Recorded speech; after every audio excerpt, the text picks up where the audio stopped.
মূল্যস্ফীতি নিয়ন্ত্রণের বিষয়টি এখন সবচেয়ে বেশি গুরুত্ব দেওয়া হবে বলে জানিয়েছেন অর্থ ও পরিকল্পনা উপদেষ্টা ডক্টর সালেউদ্দিন আহমেদ। এজন্য কার্যকর উদ্যোগ নেওয়া হবে বলেও জানান তিনি। প্রিয় নাম্বার সেট করে বিকাশে সেন্ড মানি করুন ফ্রি। সকালে রাজধানী শের-ই-বাংলা নগরে পরিকল্পনা মন্ত্রণালয়ে সাংবাদিকদের তিনি এসব কথা বলেন।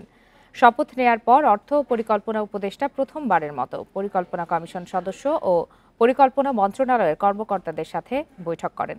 বৈঠকে মন্ত্রণালয়ের ভবিষ্যৎ কর্মপরিকল্পনা সম্পর্কে উপদেষ্টাকে অবহিত করা হয়।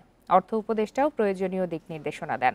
এর আগে গণমাধ্যমের সাথে কথা বলেন তিনি। জানান, কোনো প্রকল্প বন্ধ করা হবে না, তবে এখন শুধু প্রয়োজনীয় প্রকল্পে অর্থ ছাড় দেওয়া হবে। তিনি বলেন, তথ্যে কোনো লুকোচুরি রাখা হবে না।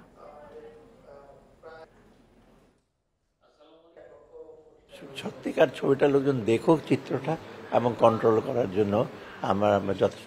আমি আশা করি মূল্যস্ফীতির ব্যাপারটা সবচেয়ে একটা প্রায়োরিটি থাকবে। আমরা যে ফাইন্যান্স থেকে যা করবো, এখন বাংলাদেশ ব্যাংকের গভর্নর যদি অ্যাপয়েন্টমেন্ট হয়, তার সাথে আমরা বলবো যে এটা ফার্স্ট প্রায়োরিটি।